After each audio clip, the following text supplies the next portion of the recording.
Vamos ler Mateus capítulo 18. Lembrando que a nossa mensagem faz parte da nossa série de pregações. Nós pregamos a Bíblia toda, de Gênesis a Apocalipse. Nós seguimos a nossa leitura bíblica diária, junto com um comentário bíblico devocional que eu envio, explicando cada capítulo que nós lemos. E essa semana eu só vou voltar um pouquinho, como eu fiquei doente na semana passada, eu não consegui fazer essa pregação, e esse texto aqui não é exatamente dessa semana, mas é da semana passada, mas eu vou abrir essa sessão para que a gente continue na nossa sequência de sermões, Mateus capítulo 18, nós vamos ler do versículo 1 ao 4, do versículo 10 ao 15, e depois do 21 ao 35, ali eu botei um pouquinho errado, foi um erro meu, tá? Mas é só me seguir, ok? Vou convidar você que fique de pé, para que façamos a leitura da palavra do Senhor. Mateus 18, a partir do versículo 1, e a palavra do Senhor nos diz o seguinte: naquele momento, os discípulos chegaram a Jesus e perguntaram: quem é o maior no reino dos céus? Chamando uma criança, colocou-a no meio deles e disse: eu asseguro que, a não ser que vocês se convertam e se tornem como crianças, jamais entrarão no reino dos céus. Portanto, quem se faz humilde como essa criança, este é o maior no reino dos céus. Versículo 10. Cuidado para não desprezarem um só desses pequeninos, pois eu digo que os anjos deles nos céus estão sempre vendo a face de meu Pai Celeste. O Filho do Homem veio para salvar o que se havia perdido. O que acham vocês? Se alguém possui 100 ovelhas e uma delas se perde, não deixará as 99 nos montes, indo procurar a que se perdeu?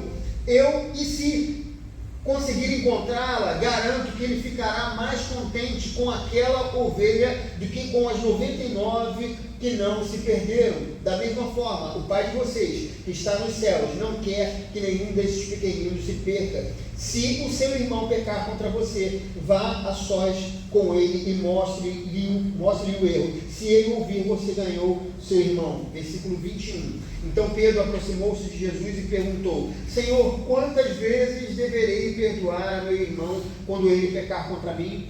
Até 7 vezes? Jesus respondeu: eu digo a você, não até 7, mas até 70 vezes 7. Por isso, o reino dos céus é como um rei que desejava acertar contas com seus servos. Quando começou o acerto, foi trazido à sua presença um que lhe devia uma enorme quantidade de prata. Como não tinha condições de pagar, o Senhor ordenou que ele, sua mulher, seus filhos e tudo que ele possuía fossem vendidos para pagar a dívida.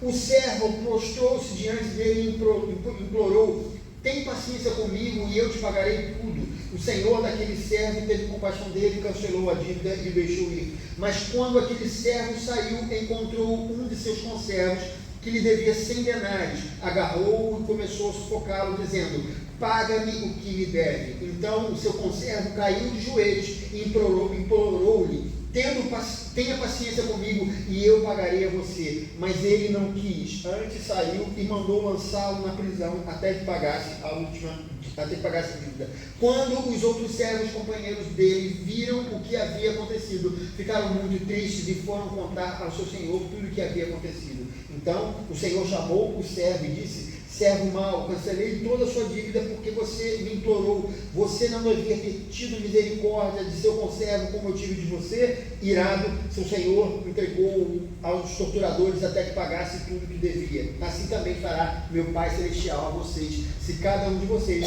não perdoar de coração ao seu irmão. Senhor, rogamos a Ti que Teu Espírito Santo ilumine o nosso entendimento e que essa palavra seja definitiva nas nossas vidas, que ela possa transformar o nosso coração, que o Senhor possa transformar o nosso coração de carne, de pedra, em um coração de carne. Nós cremos que o Senhor tem poder para isso e nós precisamos ouvir a Tua voz. Oramos assim no nome de Jesus. Amém. Irmãos, pode se assentar. Queridos, a tecnologia ela está cada vez mais avançada, Cada vez mais estamos dependentes dos nossos smartphones e dos seus maravilhosos aplicativos, né? Se antes a gente ficava aguardando um táxi passar e a gente fazia um sinal aqui, os mais velhos lembram disso, né? Hoje nós, apenas ao clique, né, de um botão, nós chamamos um Uber e eles nos acham onde a gente estiver. Se antes a gente queria marcar um cinema com um amigo, né, porque os amigos não tinham telefone, era assim, né, antes do chamado plano de expansão, ó, quanto tempo, nós marcávamos então tudo com antecedência e no dia nós torcíamos para que nada acontecesse, né, para que a nossa programa pudesse acontecer. Hoje já não é assim, nós temos o WhatsApp, né, a gente vai monitorando a pessoa, cada passo que ela dá. Olha, cheguei em tal lugar, peguei um trânsito, mas já estou chegando aí, compra os ingressos. Se antes nós tínhamos que perguntar à nossa avó se o joelho estava doendo para que a gente pegasse um guarda-chuva e pudesse se proteger de uma chuva, né? Era assim, né? Vai chover hoje, vó? Deixa eu ver, meu joelho está doendo. É melhor levar guarda-chuva, né? De mais velhos se lembram que era assim. Hoje a gente não precisa mais disso porque a gente tem o Google que nos diz se vai chover ou não. E se antes nós íamos para a casa de um amigo, né? A gente precisava pegar todos os detalhes, né? Tem a padaria do seu Joaquim, depois pega a direita, aí tem uma banca de jornal, você para, dobra 2 ruas à esquerda, uma casa vermelha, não é essa casa, depois, né? Hoje a gente tem Google Maps ou Waze, a gente baixa e a gente chega seguro na casa daquele nosso amigo, sem fazer qualquer tipo de pergunta, porque o homem não gosta de sair perguntando por aí, né? O homem sempre diz, não, eu sei, agora a gente não precisa nem fazer isso, porque o Google leva a gente lá sem a gente perguntar. Cada vez mais, queridos, a tecnologia ela está inserida no nosso cotidiano. E para uma série de problemas reais, nós criamos uma série de soluções virtuais. Né? A Glaucia me mostrou um vídeo no Instagram esses dias de uma mãe que estava procurando alguma coisa que ela tinha perdido dentro de casa. E de repente a filhinha dela, novinha, ela teve uma ideia maravilhosa. Ela falou assim: mãe, pergunta para a Alexa, ela é a nossa amiga, né? Então, ela encontrou uma solução. A Alexa iria ajudar a encontrar alguma coisa que ela havia perdido dentro de casa, né? E como nunca, queridos, na história humana, estamos testemunhando a fusão entre 2 mundos, o mundo real e o mundo tecnológico. Há, queridos, hoje em dia, uma ideia chamada realidade aumentada, que nós pegamos os celulares, a gente aponta para qualquer lugar, por exemplo, uma rua, e ali ele nos dá informação sobre a rua, sobre as lojas que tem na rua, sobre os serviços oferecidos e várias outras coisas ligadas àquele ambiente, né? Existem também lugares que a gente vai para fazer compras e a gente sequer precisa levar cartão, por exemplo, ou passar no caixa, porque automaticamente, quando a gente passa na porta, tudo já é computado e já é automaticamente pago,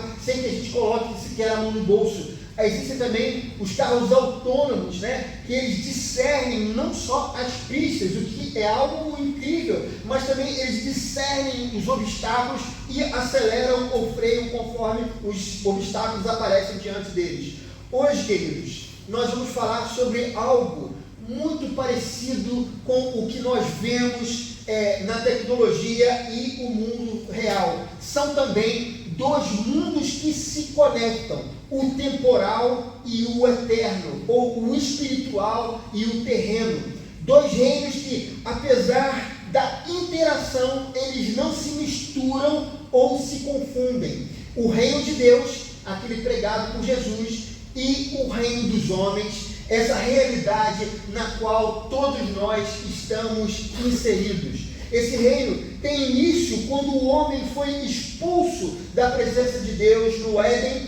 Ali começa a saga do homem sem Deus, uma história cheia de violência, dor, tristeza e morte. Um reino onde Deus não está presente, um reino onde impera a maldade, a injustiça, a opressão, a corrupção e o pecado. Na encarnação, Jesus ele vem pregar a mensagem libertadora do reino de Deus para nós, súditos do império dos homens. E que reino era esse pregado por Jesus que se diferenciava desse que nós vivemos e conhecemos muito bem? E para explicar isso, eu preciso voltar um pouquinho ao passado. Desde os tempos antigos já se ouvia a voz da profecia anunciando a vinda do Messias. O ungido do Senhor, ele viria implantar o seu reino. O Pentateuco, os Salmos, os profetas, eles anunciavam a esperança messiânica. No entanto, essa esperança tornou-se ainda mais forte nos tempos do pós-cativeiro. Desde os tempos da Babilônia, os judeus eles foram dominados por vários povos e, por fim, nesse momento em que nós lemos, eles estavam nas mãos dos romanos. Nesse período havia uma expectativa de que nasceria um rei que viria restaurar Israel a condição de um grande império, como na época de Salomão ou dos grandes reis do passado. Para eles seria o fim da opressão dos estrangeiros sobre os israelitas. O Messias significava a liberdade, significava o retorno do orgulho nacional há muito perdido. Aquele bárbaro infanticídio que nós vemos logo no início do livro de Mateus, nos tempos de Herodes, era a comprovação de que esse novo rei estava chegando. Um movimento estava acontecendo em Israel, uma expectativa na Judéia pelo nascimento. O próprio João Batista pregava dizendo: arrependei-vos, pois o reino de Deus está próximo. Jesus, então, queridos, começa seu ministério dizendo que o reino de Deus havia chegado. Mas há um conflito entre o que Jesus dizia e as expectativas das pessoas a respeito desse reino. Os homens aguardavam um rei, um Messias poderoso que viesse para usurpar o trono das mãos dos seus inimigos. Aguardavam a vinda de um rei que, pela força e pela violência, faria de Israel a nação mais poderosa do mundo. Esse era um equívoco generalizado. Para eles, o reino de Deus e o reino dos homens era a mesma coisa. Não eram apenas os religiosos ou a multidão que achava isso. Os próprios discípulos, aqueles que se tornaram os apóstolos, também tinham expectativas parecidas. A própria pergunta dos discípulos no versículo 1 que nós lemos, que era a seguinte: quem é o maior no reino dos céus?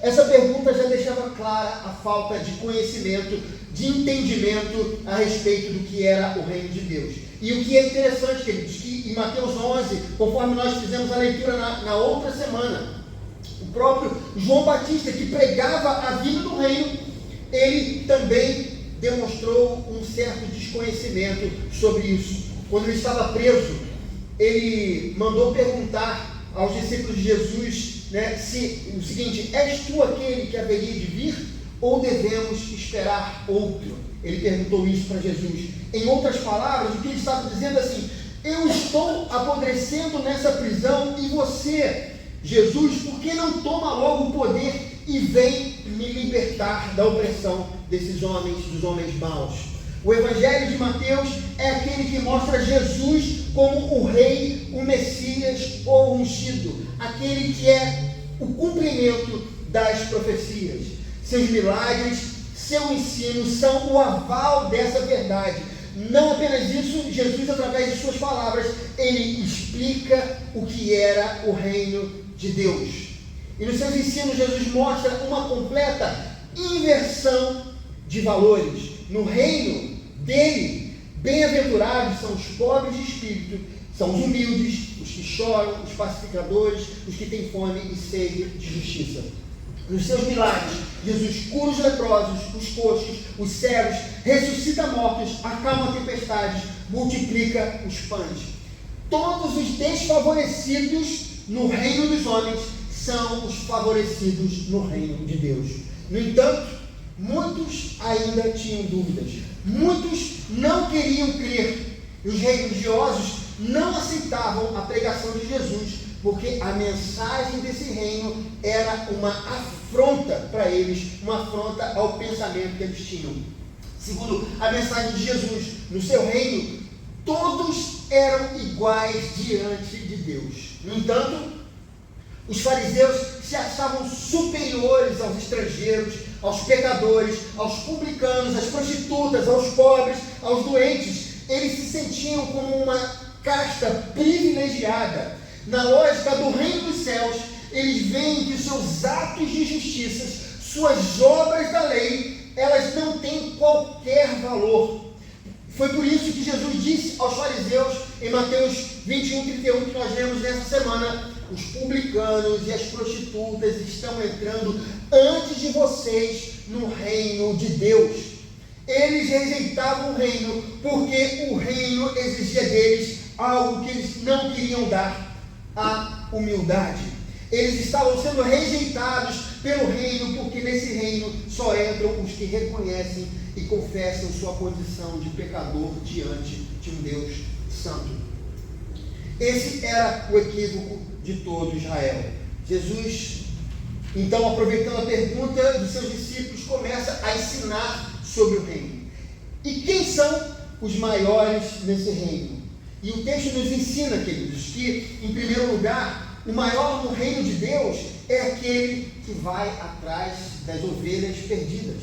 Olhando a parábola, o maior é aquele que cuida dos mais frágeis e dos necessitados.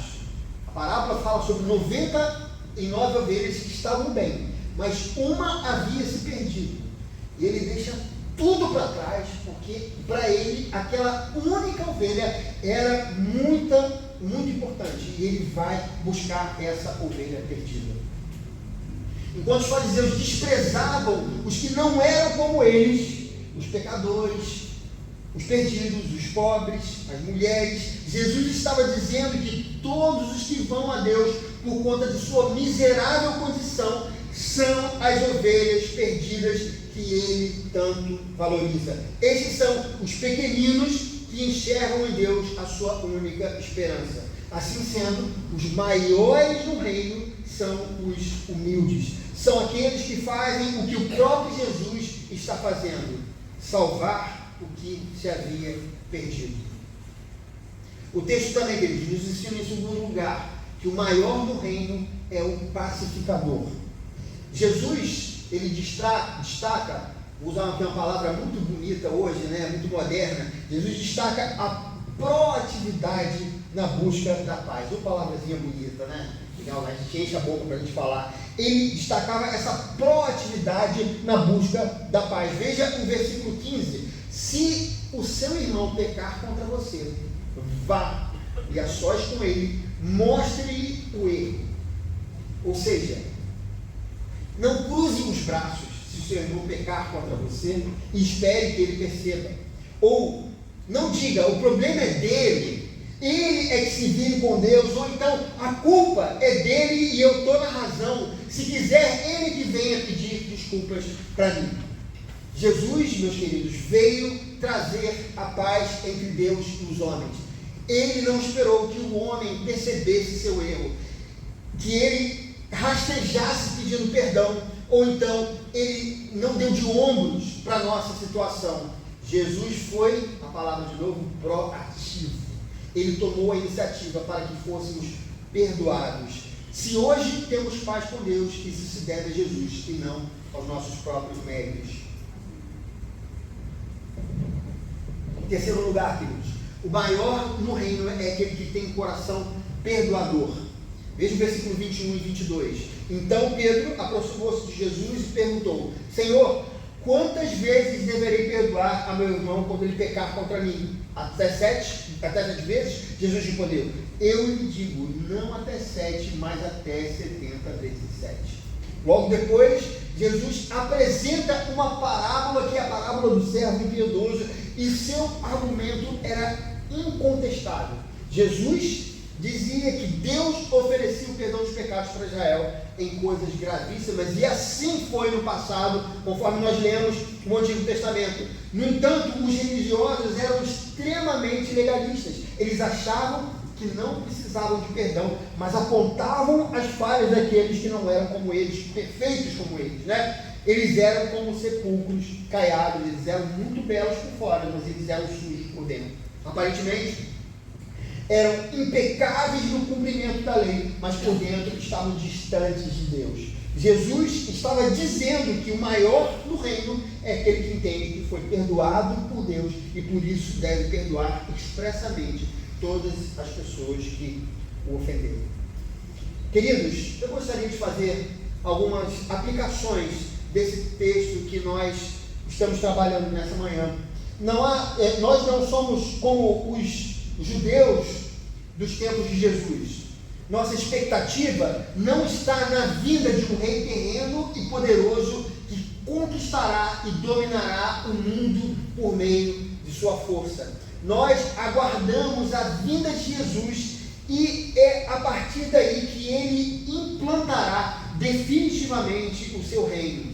No entanto, o reino de Deus não é apenas uma esperança escatológica, como nos ensina Jesus em Lucas 17, 20 e 21, quando ele foi interrogado sobre quando viria o reino, os fariseus fizeram essa pergunta para ele, e Jesus respondeu o seguinte: o reino de Deus não vem de modo visível, nem se dirá aqui está ele, ou lá está, porque o reino de Deus está entre vocês.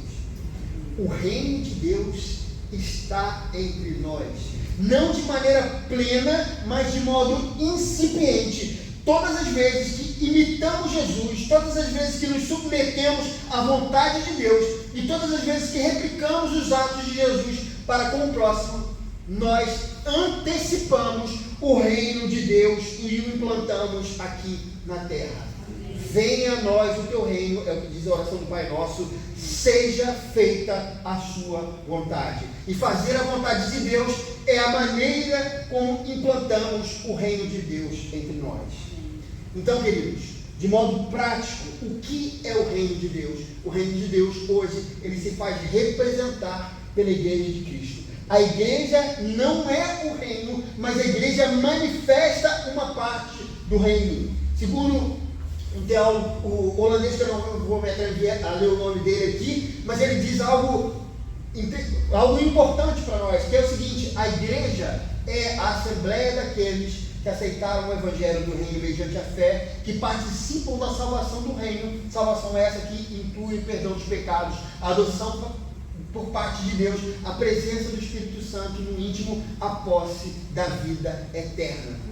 Hoje, queridos, aqueles que buscam viver o evangelho de Jesus procuram viver o reino de Deus aqui na terra, uma antecipação daquilo que está por vir, e refletem esse reino aqui na terra através dos seus atos, escolhas e pensamentos. Quem é o maior no reino de Deus? Nós nos tornamos grandes no reino, em primeiro lugar, quando nós nos esvaziamos de nós mesmos, quando não buscamos os nossos próprios interesses, mas os interesses dos outros.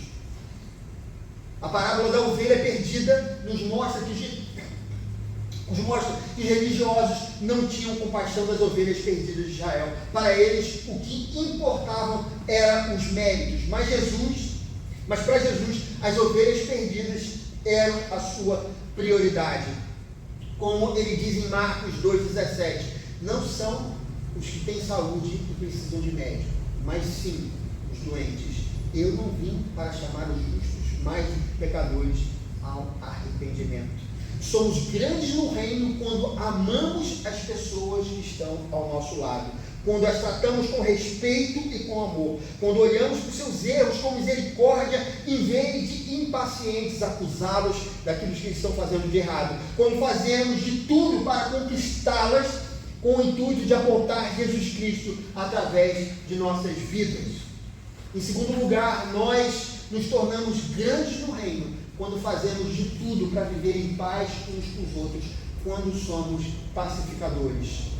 Se o seu irmão pecar contra você, busque, seja proativo, palavrinha bonita, não revide, não o abandone, vá em sua direção, tente pacificamente se reconciliar com ele, onde há confusão, onde há discórdia, onde há intrigas, brigas, Deus não está presente. E para que a nossa igreja seja parte do reino de Deus, nós precisamos estar ligados em harmonia uns com os outros. Para que o reino de Deus esteja presente em sua casa, você precisa estar em harmonia com o seu cônjuge, com seus filhos, com seus familiares. E para que o reino de Deus esteja presente na sua vida, precisamos estar em harmonia com os que nos cercam.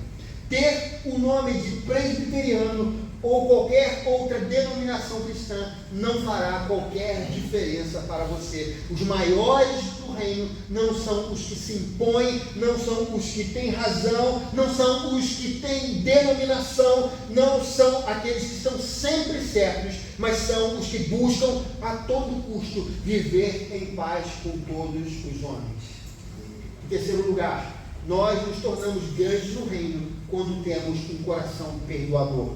Veja o que diz no versículo 22, Jesus fala para Pedro que não apenas 7, mas até 70 vezes 7 é o número de vezes que precisamos perdoar os nossos irmãos, aqueles que nos ofendem. Aquele que é o maior no reino é alguém disposto a perdoar incondicionalmente. Não é aquele que perdoa porque é bonzinho, mas porque entende a condição que ele tem diante de Deus.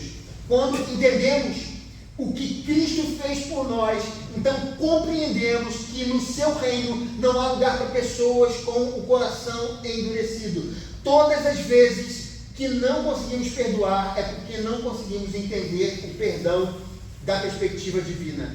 Deus, para nos perdoar, teve que enviar o seu próprio Filho para morrer na cruz no nosso lugar. Sendo assim, quando não perdoamos ou não entendemos, então não nos importamos com a mensagem da cruz. Eu gostaria, queridos, de chamar os músicos aqui à frente para a gente poder terminar, concluir essa mensagem.